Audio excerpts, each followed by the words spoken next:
From Hollywood, it's time now for Johnny Dollar. Pete Carlson, Johnny, Star Mutual. Oh, hiya, Pete. How's the family? Great. The lucky dogs are at Cape Cod for the summer while I toil and fret. What's fretting you at the moment? A letter, Johnny. Listen. If you're wanting to know who murdered Ellen Bates, you pay no mind to that person or persons unknown. You just look real close to home. Look real close to home. Postmark Shady Lane, Vermont. And the signature, I suppose, is that famous old name. That's right. Anonymous. Ellen Bates was killed there a month ago, shot to death. We carried a $10,000 policy on her. And the beneficiary? Ben Bates, her husband. He's got a farm about 4 miles out of Shady Lane. What's the status of the investigation? Stalemate, Johnny. The coroner's jury brought in an open verdict, and there's been nothing turned up since. We were just on the point of paying off the policy. But now, well... All right, Pete, I'll fret for you. If I can find Shady Lane on the map.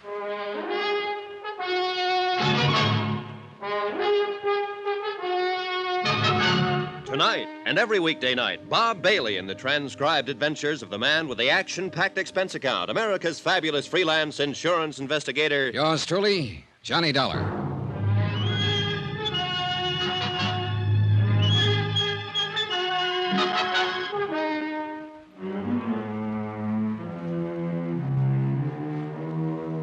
From Special Investigator Johnny Dollar to the Home Office, Star Mutual Insurance Company, Hartford, Connecticut.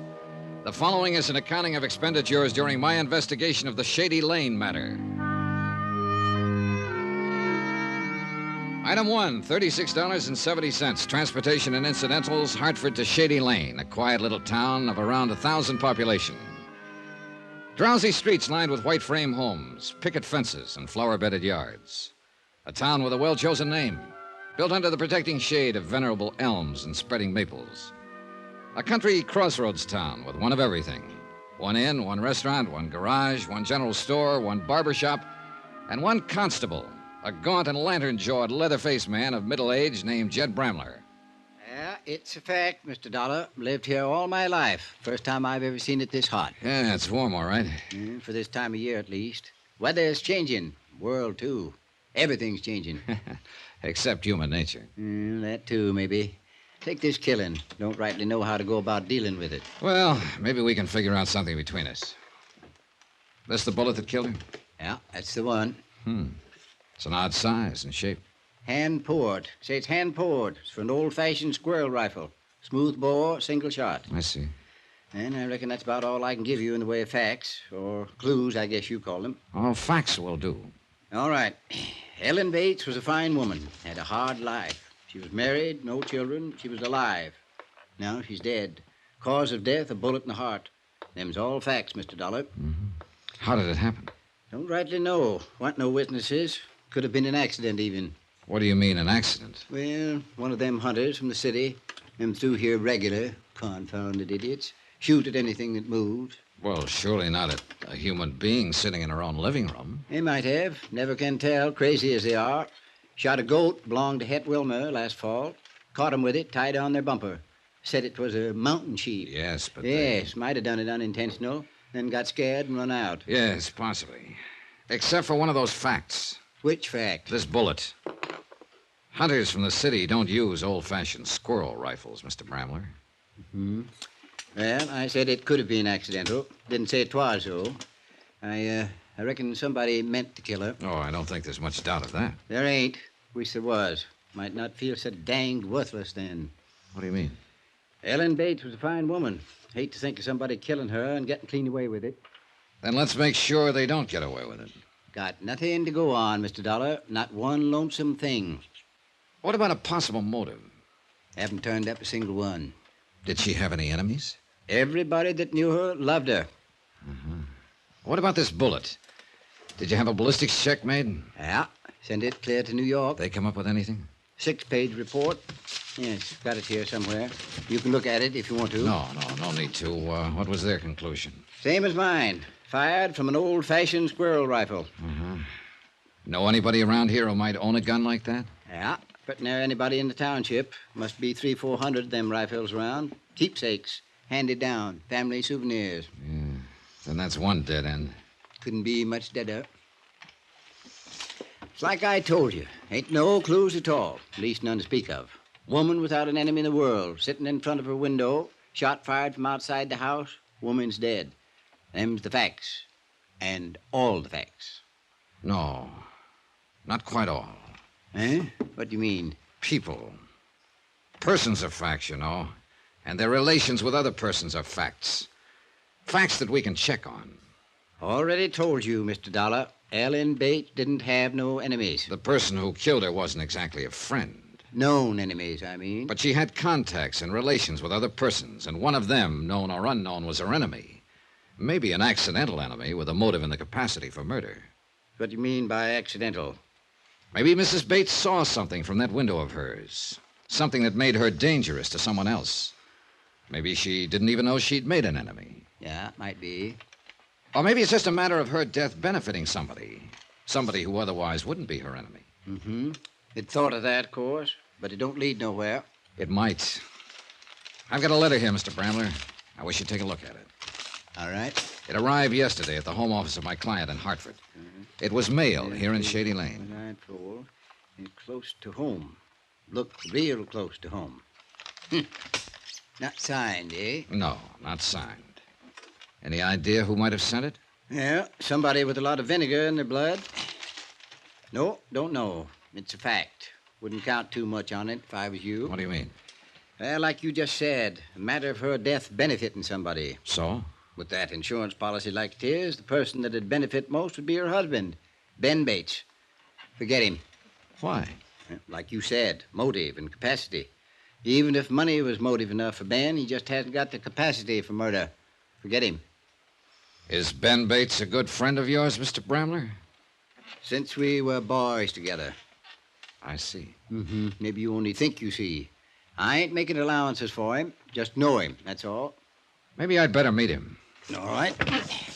Farm's just out of town a ways. I'll drive you out there if you want. Oh, I'd appreciate that. Only one thing, though. You've got an expense account of some kind, ain't you? Sure, that's right. Why? Well, we're not exactly poor folks up here, but we ain't rich neither. And the township is kind of frugal with their money. I see. Going to have to charge you for the car expense if it's all right with you. Oh, sure. That sounds fine. Yeah, well then. Maybe we could make a couple of other calls on the way. Who do you want to see? Well, mostly I'd like to talk to the coroner here and... You already have. Huh? Yeah, I'm the coroner, Mr. Dollar. Well, are we ready? Expense account item 2, $3 even. Transportation and Constable Jed Bramler's car from Shady Lane to the Ben Bates farm. It was a pleasant trip. Summertime, and a country road winding among the farms, climbing lazily over the ridges. The heady, pungent scent of flax and clover, the hum of bees. But I couldn't completely enjoy it. I kept wondering how much real help I could expect from a constable who'd already made up his mind that the top suspect wasn't capable of murder. A constable who was also coroner, and for all I knew, county attorney and district judge. A constable who might even be, just an idle thought, might even be a murderer. Now, this is the Preeny farm. Ben Bates's place is the next one, about a quarter of a mile. I see. That's Martin Preeny there at the side of the road working on that fence.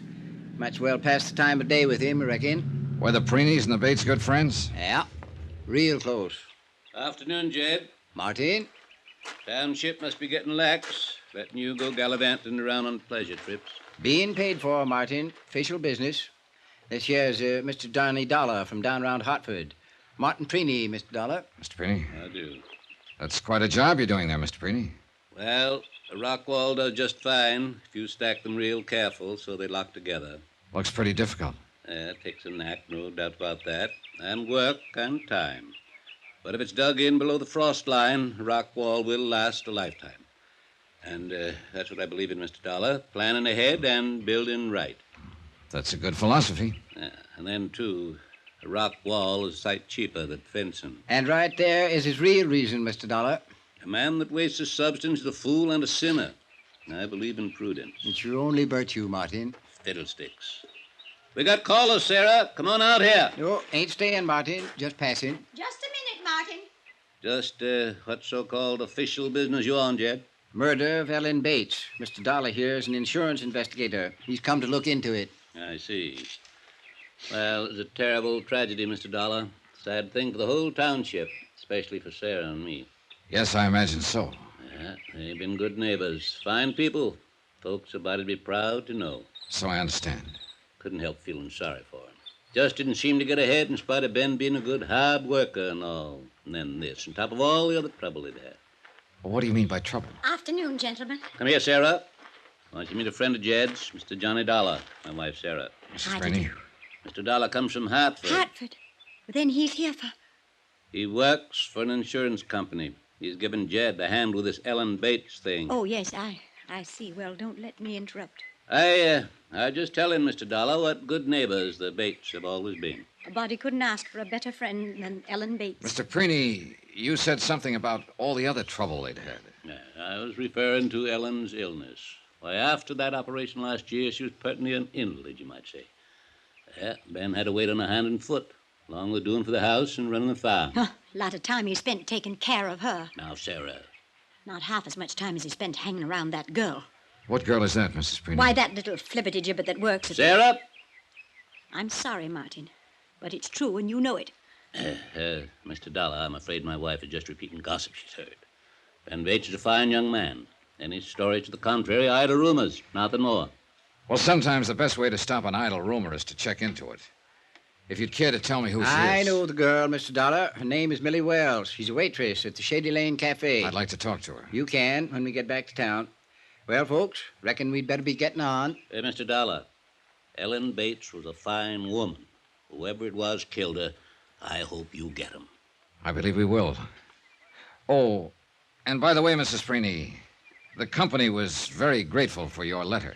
My letter? I mean, how did you know it I was... didn't know. I was just guessing. Oh. Nice to have met both of you. See you again.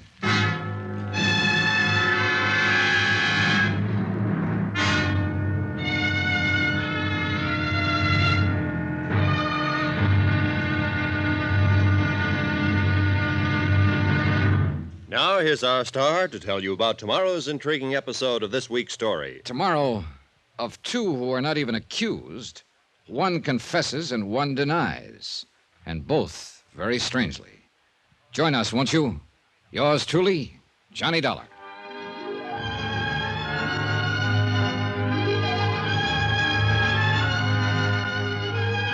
Yours truly, Johnny Dollar, starring Bob Bailey, is transcribed in Hollywood, written by Les Crutchfield, and is produced and directed by Jack Johnstone. Be sure to join us tomorrow night, same time and station, for the next exciting episode of Yours truly, Johnny Dollar. Roy Rowan speaking.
From Hollywood, it's time now for...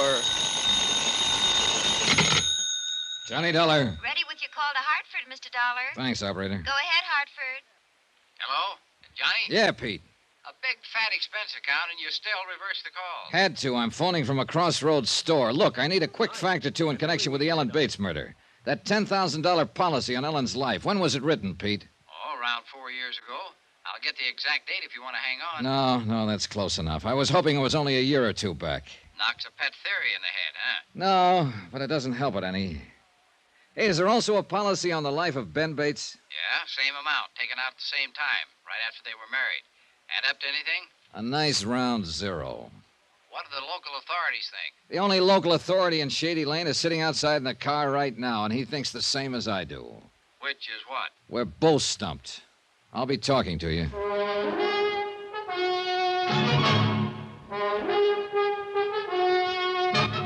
Tonight and every weekday night, Bob Bailey in the transcribed adventures of the man with the action-packed expense account, America's fabulous freelance insurance investigator. Yours truly, Johnny Dollar.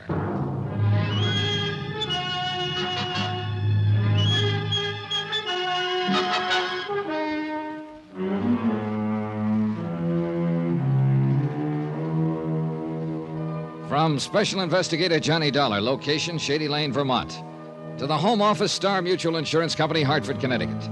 Assignment, the Shady Lane Matter. Expense account continued.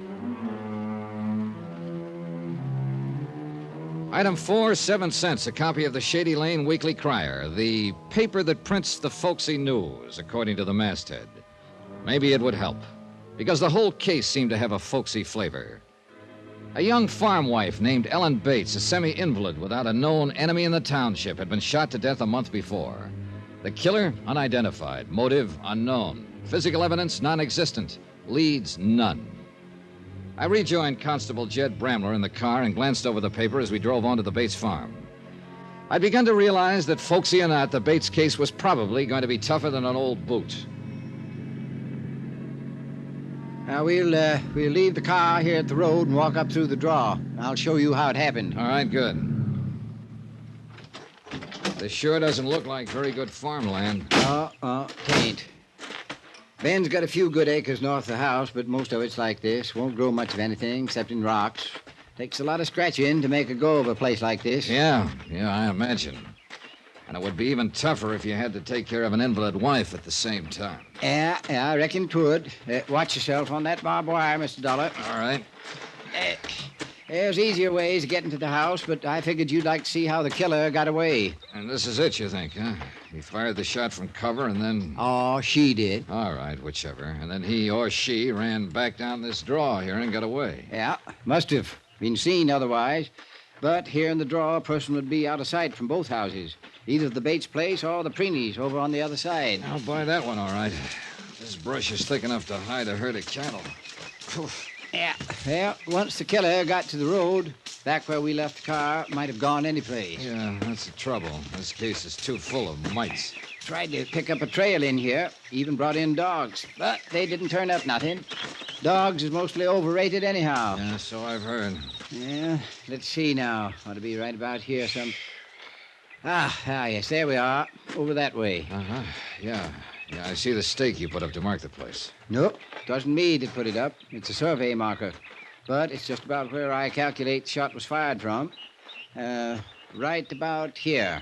What was the survey for, Mr. Bramler? Highway Department. They was figuring to build a new turnpike through here last year. Fell through, though. How come?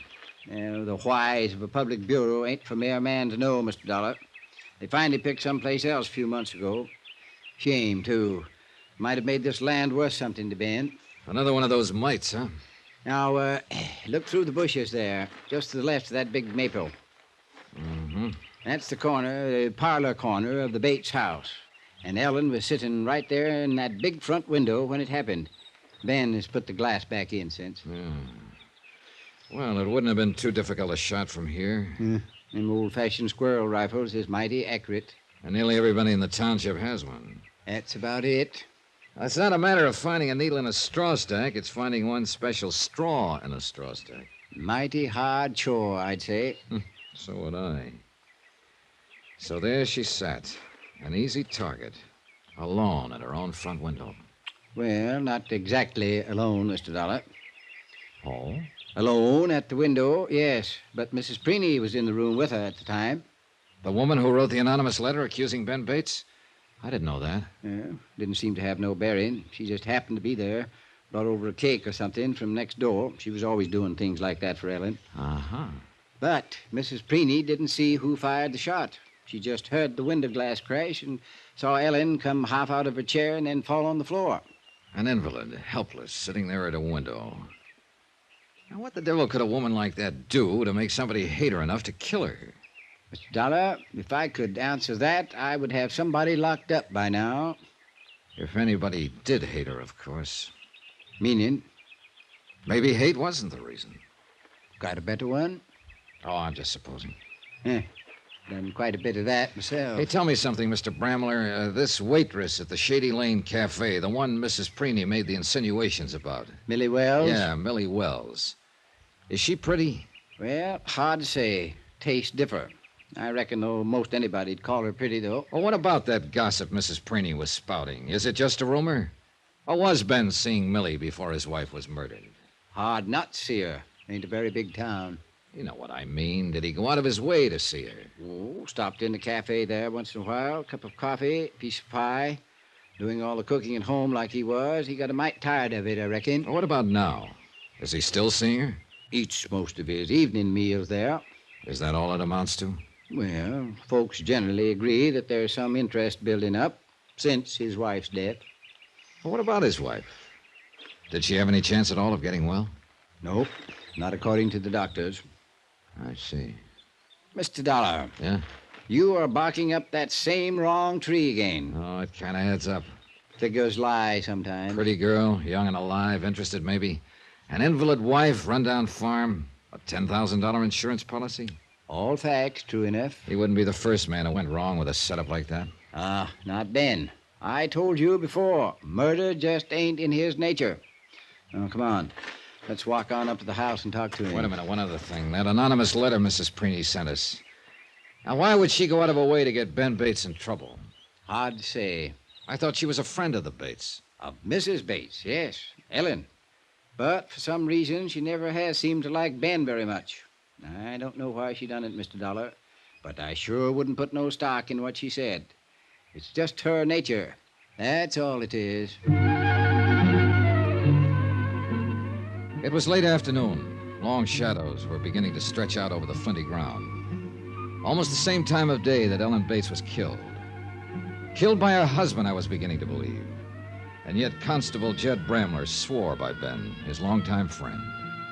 Human ties, human emotions, just plain folks. And a case that was growing messier and more vague by the hour.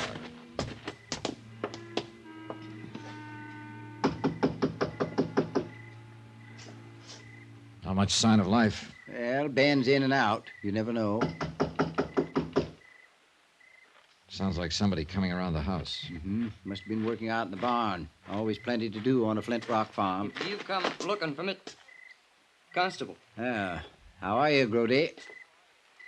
I said, how are you? I'm fine. I'm just fine. Ben around? I've been working out back, fixing to spread it. Yeah, that's fine, Grody. Is Ben here? Ben? No. No, Mr. Ben's not here. Know where he is? No, he's not here. Any idea when he'll be back? No. No, he didn't say. You can go in and sit, though, if you want, Constable. Maybe we will. Grody, this is Mr. Dollar. Grody Hawkins. How are you, Grody? Oh, I'm fine. I'm just fine. Grody does odd jobs for Ben. Some of the other farmers, too. Oh, I see. Were you working here the day Mrs. Bates was killed? That's a lie. I wasn't even near here that day, and anybody that says I was is a liar. Oh? I was crew over on the other side of town. We'll go inside and wait, Mr. Dollar. Yeah, all right. See you, Grody.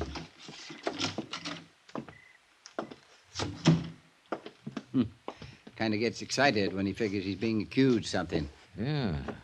He seems scared of you. Has he been in trouble before? Well, petty stuff, like shooting game out of season. Is he a good shot? Dead shot. Never misses. Fact. We waited in the parlor for a while, the room where Ellen Bates had died. Her picture was still over the mantel. A clear-eyed, sober woman, much younger than I'd imagined.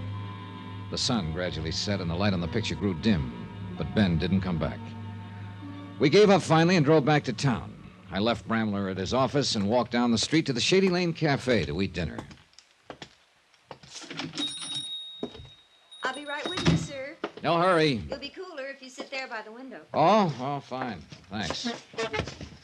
There were a half a dozen tables in the place, all empty. I was the only customer. The girl was pretty and friendly and fitted the description of Millie Wells. The pot roast is awfully good this evening. I think you'll like it. All right. You've made a sale. You're a stranger in town, aren't you? Yeah. I'm investigating the murder of Ellen Bates. I see. Are you by any chance Millie Wells? Yes. Then I guess you're the person I'm looking for. You worked very fast. I thought it would take longer. Hmm? Oh, I knew you'd find out, of course, sooner or later, but I was hoping Ben and I would have a little time together first. I see. We were fools to expect it, though. Once you've been tagged, you don't have a chance. Did Ellen Bates have a chance? I didn't give her the slightest cause to worry. I didn't let Ben know once how I felt. Not until after she'd been killed. That was very considerate of you. And I know he didn't give me one thought as long as she was alive. It's not in his nature. So I've heard. Doesn't it mean anything at all when a person has been acquitted? Acquitted? Acquitted of what? Of murder. What else? Isn't that why...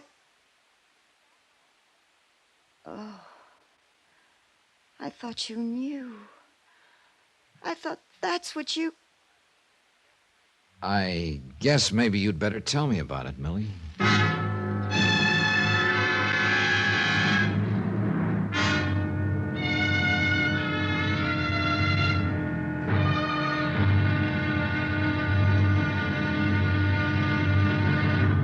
Now, here's our star to tell you about tomorrow's intriguing episode of this week's story. Tomorrow, a sudden twist and a cool threat.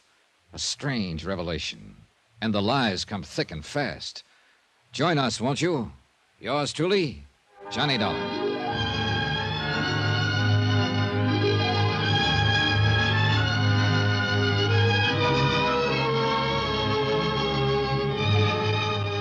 Yours truly, Johnny Dollar, starring Bob Bailey, is transcribed in Hollywood. Written by Les Crutchfield. It is produced and directed by Jack Johnstone.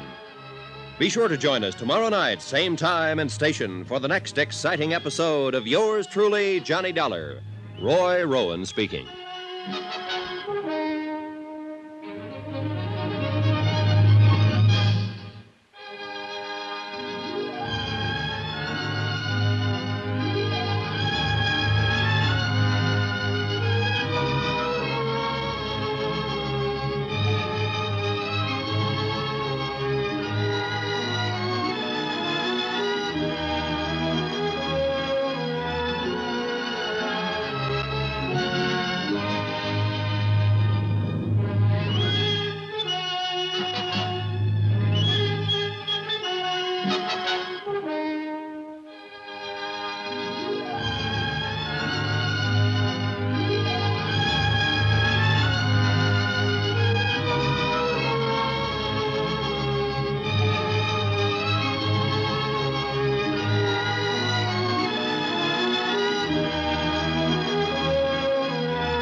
From Hollywood, it's time now for...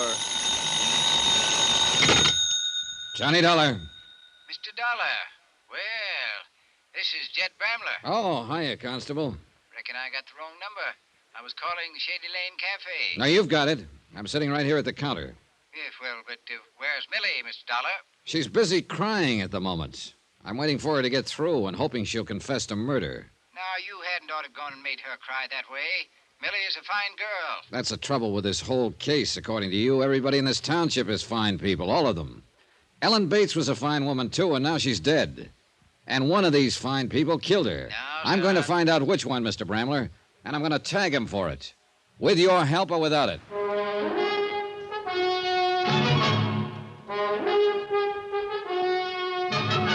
Tonight and every weekday night, Bob Bailey in the transcribed adventures of the man with the action-packed expense account, America's fabulous freelance insurance investigator. Yours truly, Johnny Dollar.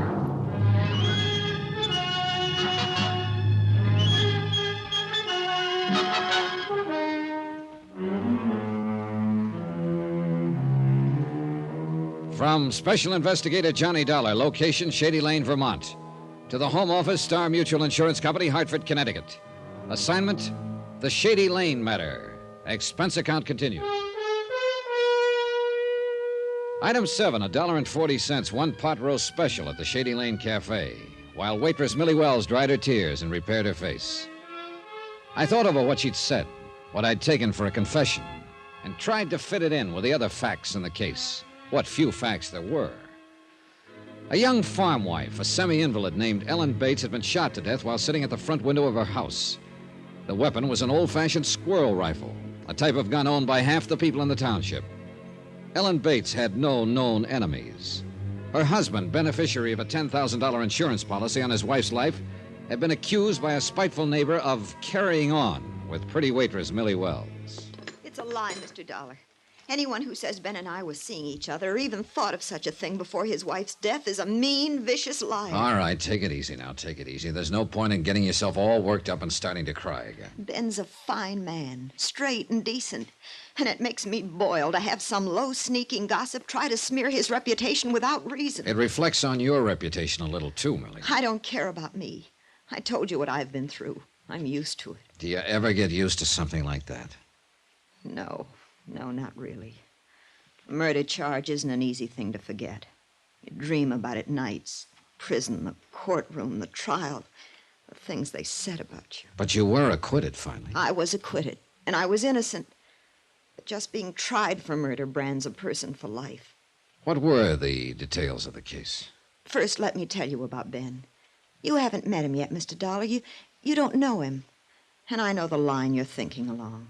It's the way things point, Millie. Then things point wrong, that's all. Maybe. Go on.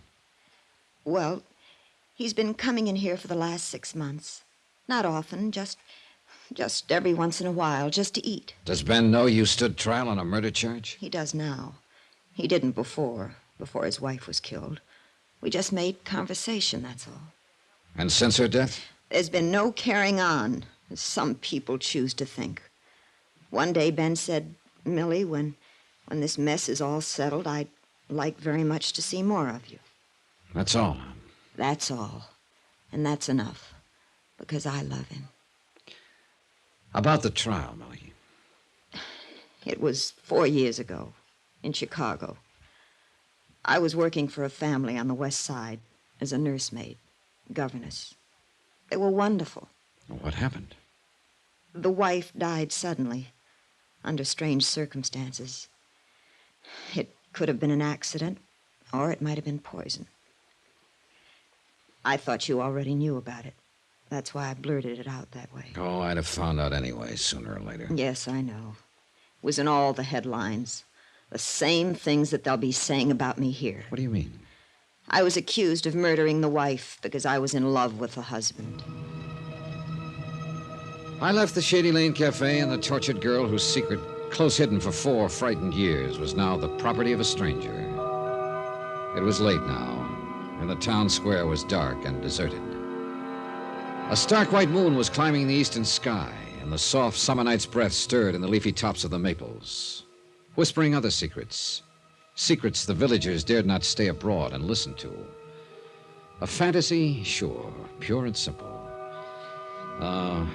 Maybe it was a bad slice of pot roast.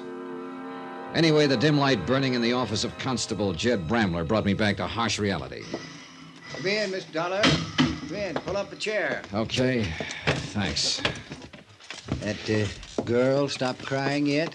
Sniffling a little, maybe, but she's practically stopped. For the time being, at least. Mean something by that? You know what I mean by it. Yeah, I reckon you must have found out about her past, so to speak.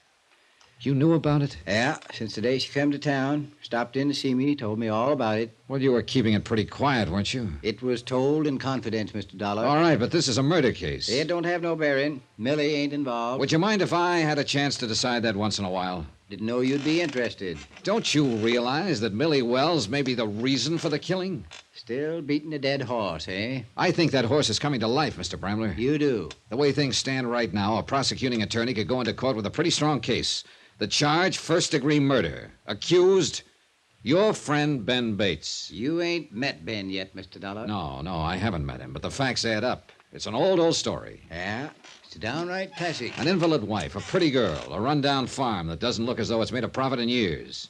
A $10,000 life insurance policy dangling like a carrot. Yeah, fact is, it's even worse a picture if you're a mind to look at it that way. How? That farm of Ben's ain't only run down, it's mortgaged to the hilt. Oh? Ben needed money for Ellen's operations. She'd had 3 in the last year and a half. He tried every way he knew how to, but the banks wouldn't touch it. Well, in that case... Martin Preeny, his next-door neighbor, come through and helped him out. $7,500. Is the farm worth that much? Nope. Wouldn't bring $4,500 if it was sold tomorrow. That's what I mean. Ben feels pretty obligated. And the $10,000 from that policy on his wife would have taken the pressure off all the way around. Plus, leave him free to marry Millie Wells. All right. I know it adds up that way. I've been studying over this thing for a month now, trying to figure out some other way of explaining it, hoping that somebody would show their hand. Yes, make a move of some kind. And nothing's happened, huh? No. Whoever done it is just sitting tight, waiting. Might be a good thing that you come along. Might jar things loose a little. Yeah. Well, whether I'm right or wrong, one thing we've got to jar loose is that gun. That's a fact, all right. Can't make much of a case against nobody without that gun. You said nearly everybody in the township owned one of those old-fashioned squirrel rifles, the type Ellen was killed with. That's right. Well, what about her husband? Does Ben own one? Nope. Nothing but a shotgun. Yes, I saw it when we were out there this afternoon hanging over the mantel. But at the same time, I noticed something else. What do you mean? That shotgun was resting on a pair of hooks set into the bricks above the fireplace. But the hooks hadn't been put there for that particular gun. Now, they were too far apart. What are you getting at, Mr. Dollar? I think those hooks would fit a squirrel rifle just fine. Ben ain't one to lie. He told me he didn't have a rifle. But that's something else I've been studying about. What do you mean? I kind of half remember seeing a squirrel gun hanging over that mantel in years gone by.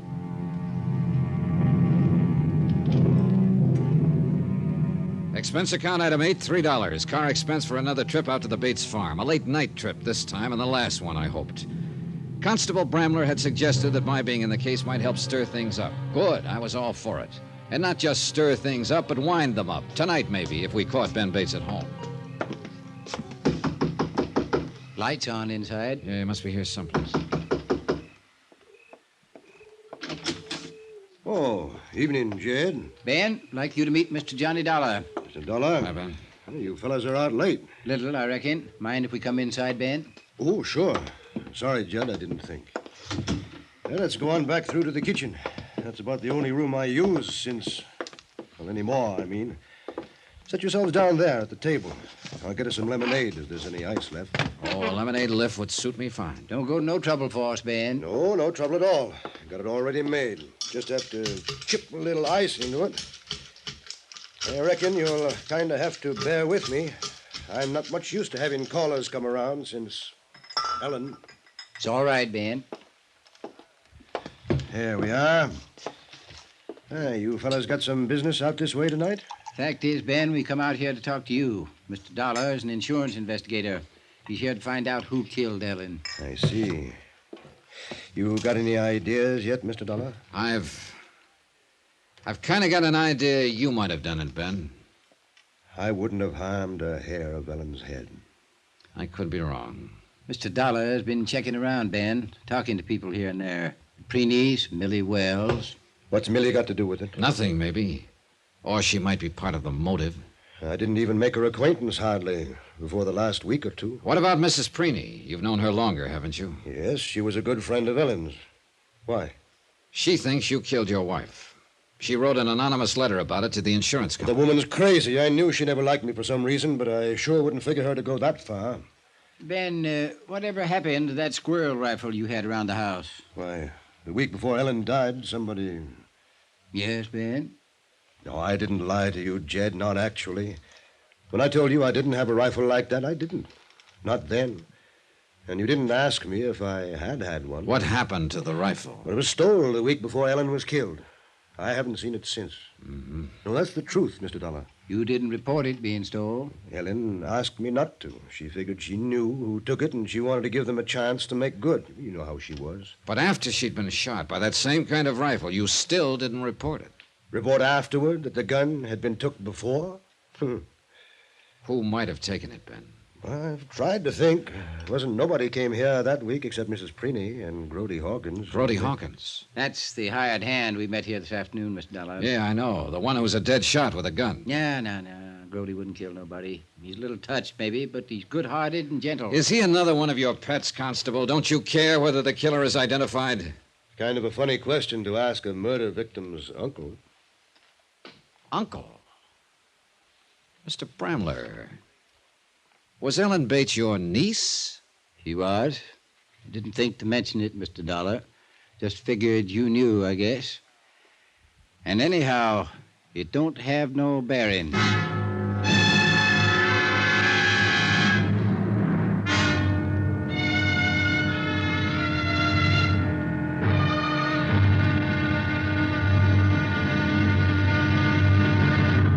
Now, here's our star to tell you about tomorrow's intriguing episode of this week's story. Tomorrow, a slow net tightens and the fish turn frantic, and one of them, at least, is armed and dangerous, as deadly as a shark.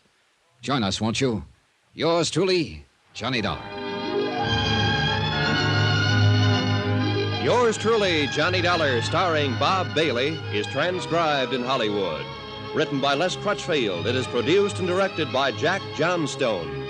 Be sure to join us tomorrow night, same time and station, for the next exciting episode of Yours truly, Johnny Dollar.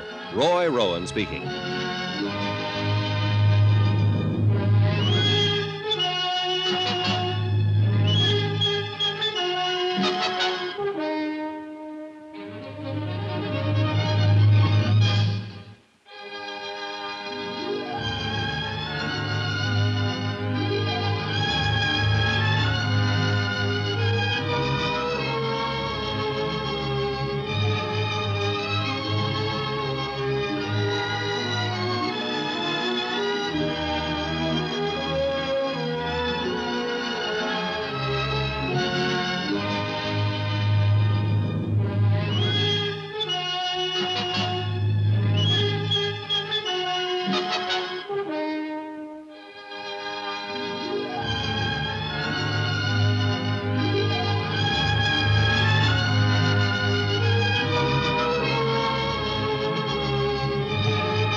From Hollywood, it's time now for... Johnny Dollar. Hello? Hello? Hello? Sorry to scare off your caller, Ben. You always answer other people's phones, Mr. Dollar? Yeah, when it's right at my elbow, and when I want to find out who's calling at this time of night. Did you find out? I think so. I know of only one person in the township who'd probably hang up when they heard my voice. And who you reckon that'd be, Mr. Dollar? Millie Wells, Jed. Who else? I think you'd better leave Millie out of this if you don't mind. I can understand your concern, Ben, but I'm afraid I can't go along with it. Your wife has been murdered. Gossip around town says you and Millie have been interested in each other. And Millie stood trial 4 years ago on a charge of murder. Add it up, Ben. Add it up.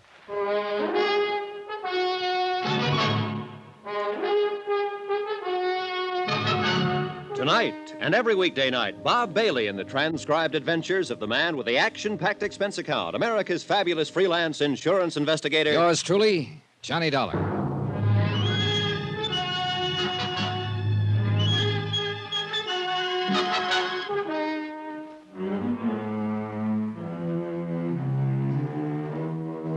From Special Investigator Johnny Dollar, location Shady Lane, Vermont, to the Home Office, Star Mutual Insurance Company, Hartford, Connecticut. Assignment, the Shady Lane Matter. Expense account continued.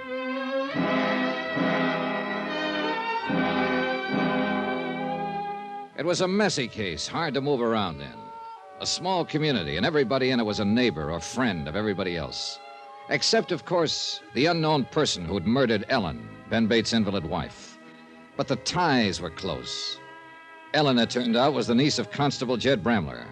And Sarah Preeny, next-door neighbor, had accused Ben of carrying on with waitress Millie Wells, who was a good friend of Constable Bramler. And Sarah Preeny's husband had helped Ben out of a jam by loaning him $7,500 on a worthless farm. Yeah, it was sticky and tight and uncomfortable. Touch one domino and you moved all of them. But the key to the game, I was still convinced, was Ben Bates himself. You're wrong, Mr. Dollar. I've known Ben here for more years than I care to think about. Murder just ain't in his nature. Mr. Bramler, I think you're just too close to this case to keep a perspective on it. I know these people, and you don't. Well, that's exactly the point. Ben is your friend. He was married to your niece, so you just can't imagine him committing a murder. It ain't in his nature. Oh, I've never seen a killer yet without at least a few friends who were certain that murder wasn't in his nature. Now listen to me, both of you. It's not a question of my nature. It's a question of fact, and the fact is a plain and simple one. I didn't kill Ellen, Mr. Dollar. A lot of things say different, Ben. And there's nothing at all between me and Millie. If Ellen had lived, I'd have never spoken to her. As it is, I've only asked her if I could see her sometime, once this thing is all settled. Well, you're together at least. That's about what she told me. We're together because it's the truth, Mr. Dollar. Or because you've already talked it over. One fault I haven't got is lying. Not even about your rifle being stolen? Oh, well, it wasn't no actual lie. When Jed here asked me if I had a squirrel gun, I said no. And like I told you, I didn't then. It had already been stolen. Suppose he'd asked you if you had a squirrel rifle. Well, I reckon I'd have had to fess up to it. Well, we'll never know, of course, for sure. But one thing is sure. After your wife was shot and killed by a gun of that same type, you still didn't report to the constable here that yours had been taken. Well, I explained it to you. How would it have looked if I'd have told him after Ellen was shot that my old squirrel gun had been stolen before? And you didn't report the theft when it happened because Ellen asked you not to. Is that the story? She thought she knew who took it. She wanted a chance to get it back without causing them trouble. And, of course, she's not here now to back you up on that. It's the truth. She was like that. Jed here, I'll tell you. Kind-hearted and tolerant with people. Yeah, she was that all right. It's a fact. If either Mrs. Preeny or Grody Hawkins took it, and they're the only ones that was here that week, then she was aiming to talk to whichever one it was and get it back without bringing the law in, only she never had the chance to. She was killed. Yeah, and that gun figures in it somehow. It's bound to. Look, we've got to find it, Mr. Bramler. Might take some doing. Then we better get at it. Tonight? Tonight. We got things stirred up now. Let's keep them stirred up. All right. Ben, you claim you're not guilty of this. It ain't a claim. It's a fact. Then who would you say is the most likely suspect?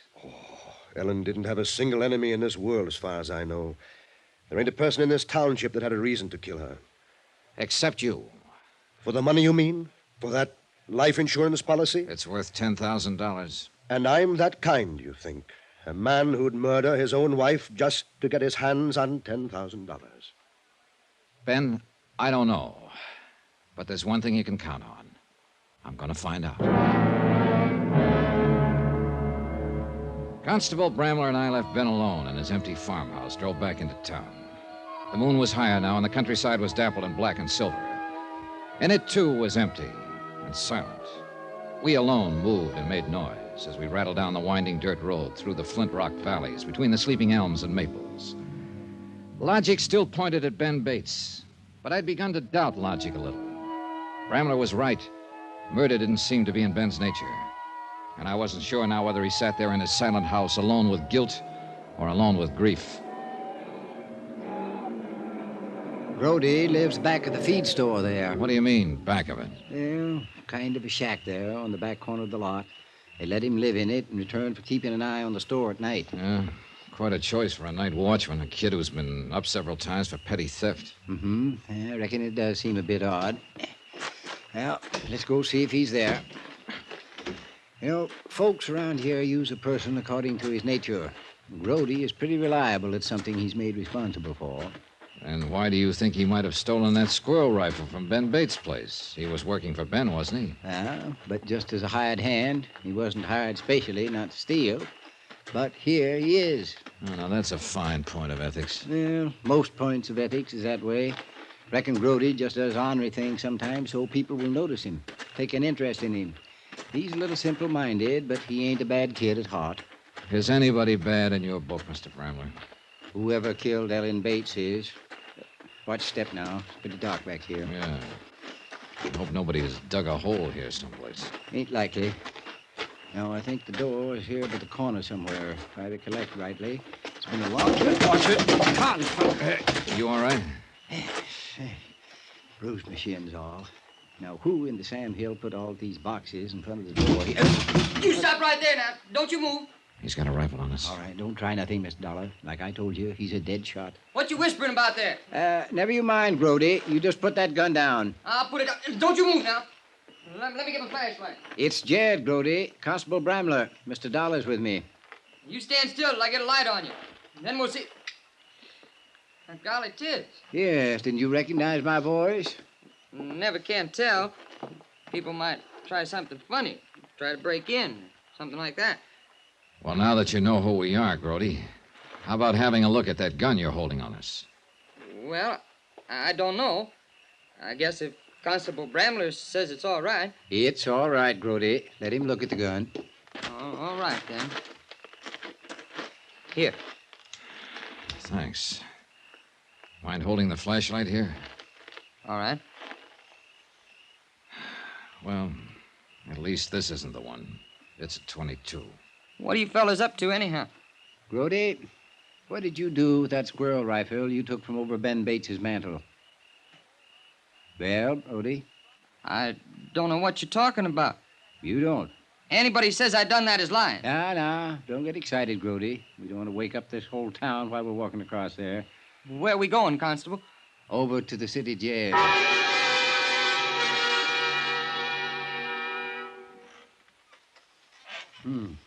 Quiet night.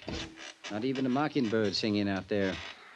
I wish that bird back in the cell would do some singing. Yeah, he will. Always gets to bothering him after he's in for a while. 30 minutes hasn't bothered him much.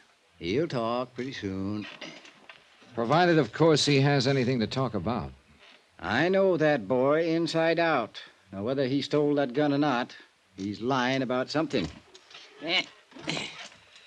I'm going to have to buy some oil one of these days. Doggone chair even gets on my nerves.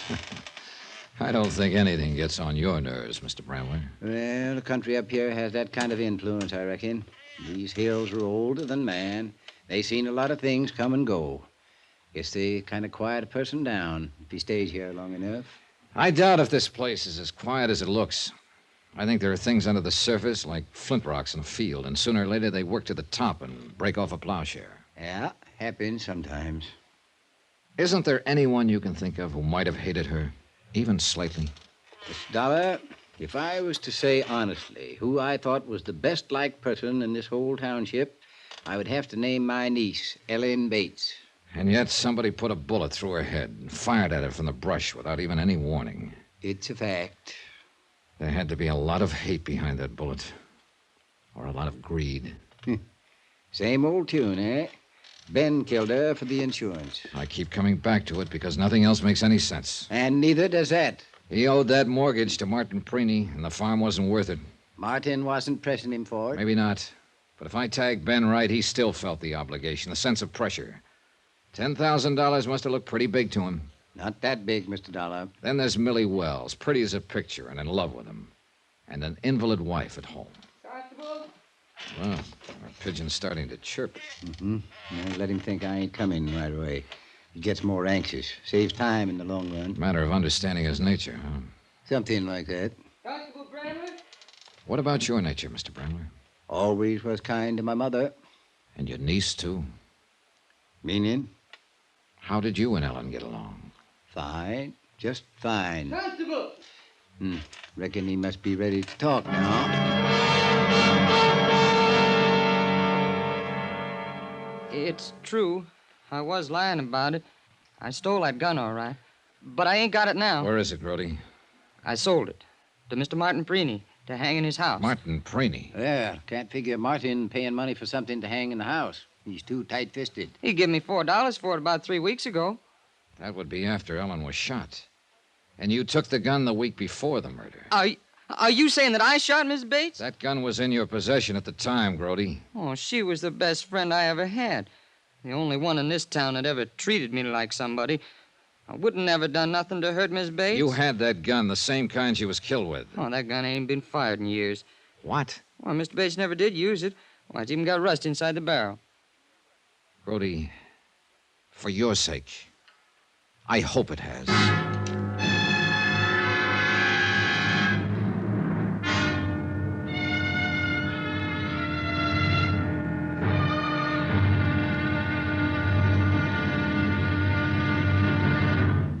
Now, here's our star to tell you about the final intriguing episode of this week's story. Tomorrow, one domino tips, the whole stack tumbles, and the last man falls with a crash. Join us, won't you? Yours truly, Johnny Dollar.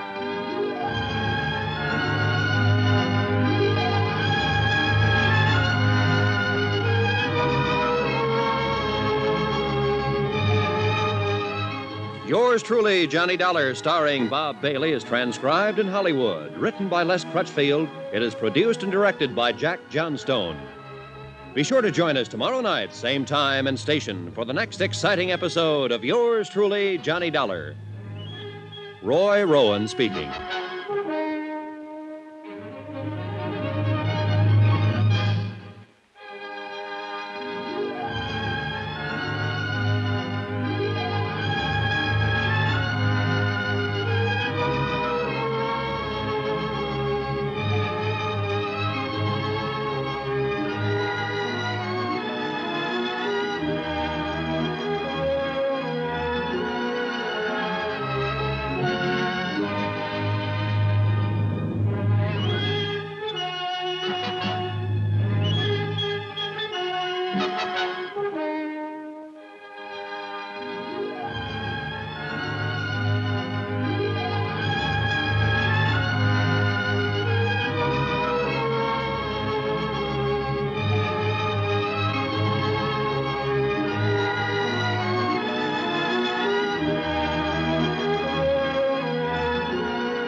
From Hollywood, it's time now for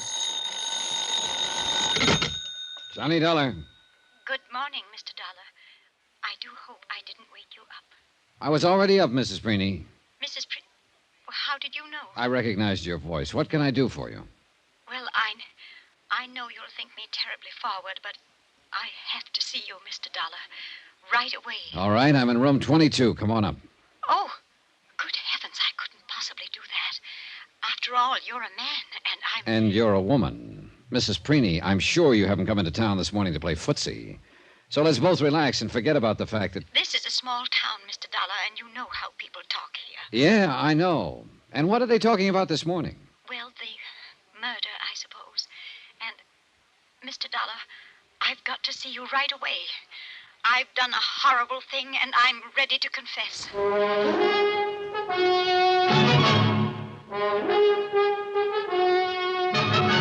Tonight and every weekday night, Bob Bailey in the transcribed adventures of the man with the action-packed expense account, America's fabulous freelance insurance investigator. Yours truly, Johnny Dollar.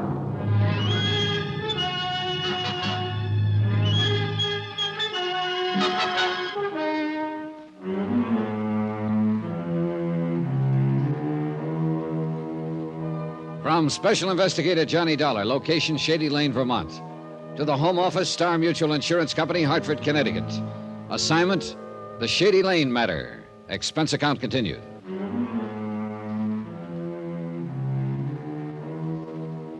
Item 10, 55 cents, a cup of coffee for myself and a pot of tea for Mrs. Sarah Preeny. She considered the hotel lunchroom an innocent enough place, and I met her there 5 minutes after she phoned my room. It was Mrs. Preeny who'd brought me into the case by writing the anonymous letter to the insurance company. Ellen Bates, a farm wife with no known enemies, had been shot to death. Mrs. Preeny, her best friend, had implied in the letter that Ellen's own husband, Ben, was guilty. And I was inclined to agree with her. Ben was the beneficiary of Ellen's $10,000 life insurance policy. There seemed to be no other motive, unless Mrs. Preeny was about to confess one. She didn't do it, Mr. Dollar. Who didn't do what? That girl. She didn't warm the teapot. For 2 cents, I'd send it back and make her do it right.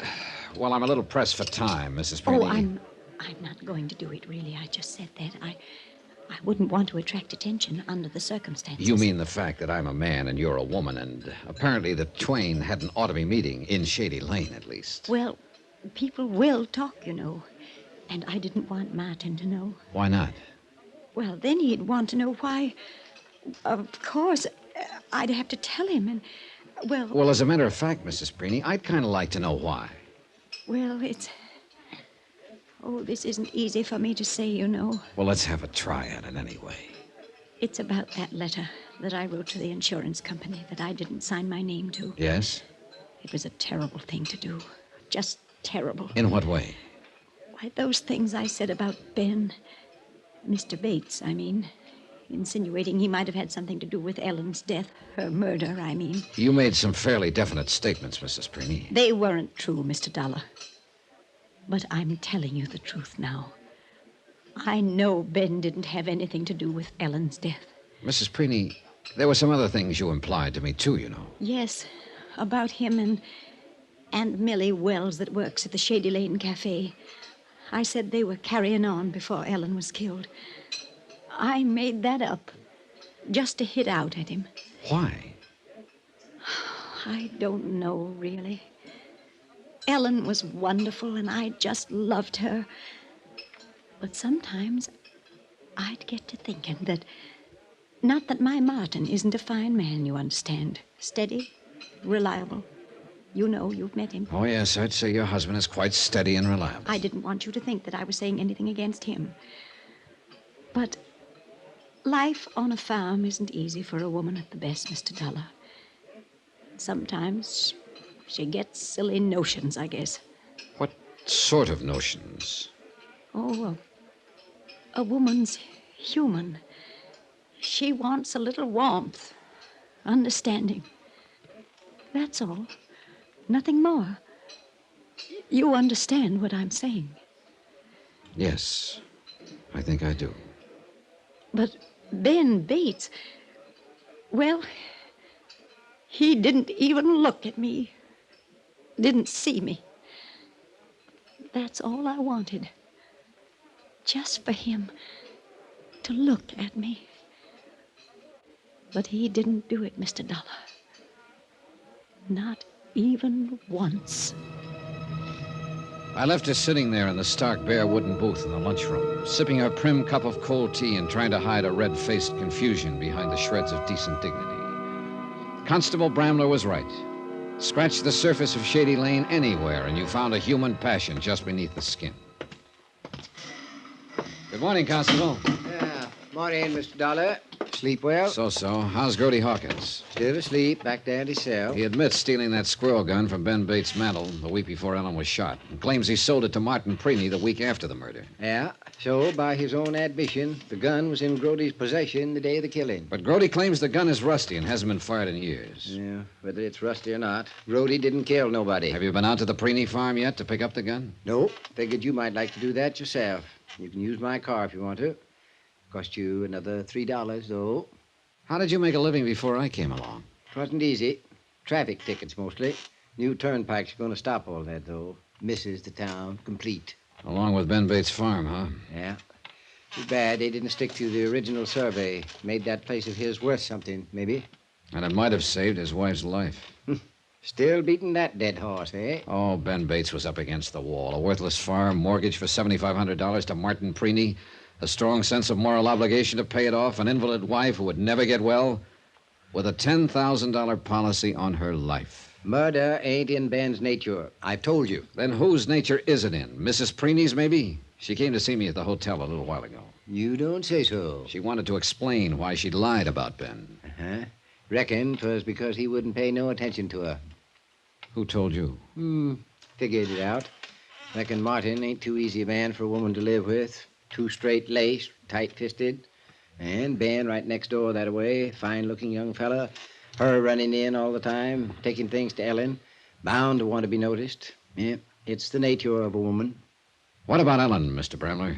She was your niece. What was her nature? Ain't so easy to figure your own kin, Mr. Dollar.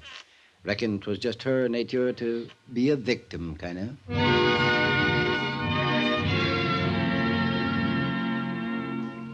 I drove slowly through the early morning countryside, lush and green, still moist from the night dew, and not yet touched by the heat of day.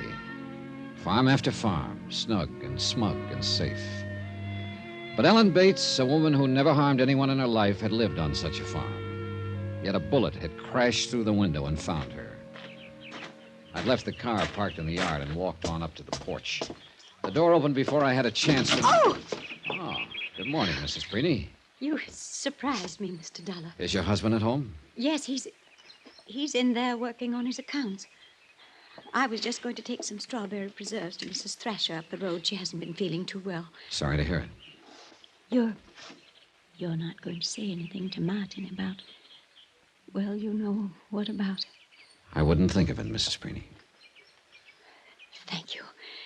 I have to take these preserves to Mrs. Thrasher. You just go right on in, Mr. Dollar. Yes, thanks. Mr. Preeney? In here. Come on in. Sorry to bother you this early in the morning. Oh, Mr. Dollar. Just finishing my accounts for the fiscal year. What can I do for you, sir? Well, unless I've been misinformed, you bought an old squirrel gun from Grody Hawkins a while back. That's right. It's hanging there over the fireplace. Quite a bargain, unless he stole it someplace. As a matter of fact, he did. From your neighbor, Ben Bates. Then I'm out the price. I'll take it over to Ben this afternoon. Mind if I take a look at the gun, Mr. Preeney? I'm trying to check up on Grody's story. No, go right ahead. I'll just finish this total while you're at it. Then we'd have time for a chat. He went back to the ledgers on the table in front of him, and I reached up and took down the rifle down from its hooks above the mantel. Grody had told the truth. There was rust in the barrel and breech. The gun hadn't been cleaned nor fired in a long time. The hooks over the fireplace were old and rusted, too. They'd been there for years. And suddenly I knew. Find what you were after, Mr. Dollar? I found more than I was after. I found out who killed Ellen Bates. Grody Hawkins? No, not Grody. And not Ben Bates. Even though he is named as beneficiary of that $10,000 insurance policy. What do you mean? It was somebody who stood to profit even more than Ben did from that $10,000. Who? Somebody who made a $7,500 loan out of kindness. That alone should have tipped me off, Mr. Preeney. As Jed Bramler says, it wasn't in your nature. My nature? But of course it wasn't kindness. At the time, it was good business because a turnpike was planned that would make the farm worth double the loan. But the road fell through and you were stuck with a worthless farm, unless Ben could get money to pay you. I imagine that's when you started thinking about murder. Are you accusing me of murder, Mr. Dollar? Those hooks over the mantel have been there a long time. Where's the rifle that hung there before you bought this one from Grody Hawkins? There might not have been one. The neighbors will remember. Let me just put down this final total. Well, I had a good year last year. Very good year. I doubt it's going to be that good this year. No regrets, Mr. Dollar. It's like farming. You take risks on drought, frost, insects. Sometimes you make a mistake and lose. I knew I'd made a mistake the second I pulled that trigger. After that, it was just a matter of time. The gun is buried out behind the barn. I'll get my hat.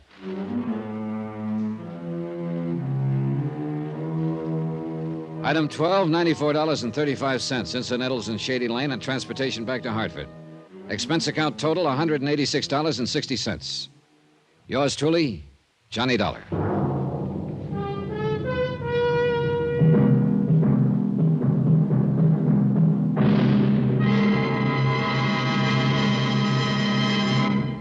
Now, here's our star to tell you about next week's intriguing story. Next week, a diamond, a huge one, the star of Cape Town. A piece of ice that should have been kept on ice.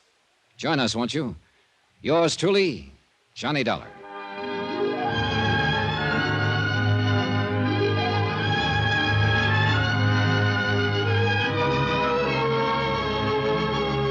Yours truly, Johnny Dollar, starring Bob Bailey, is transcribed in Hollywood. It is written by Les Crutchfield and produced and directed by Jack Johnstone. Heard in this week's cast were Jeanette Nolan, Forrest Lewis, Shirley Mitchell, Will Wright, Bert Holland, and John Daner. Musical supervision by Amerigo Marino and Carl Fortina. Be sure to join us on Monday night, same time and station, for another exciting story of yours truly, Johnny Dollar. Roy Rowan speaking.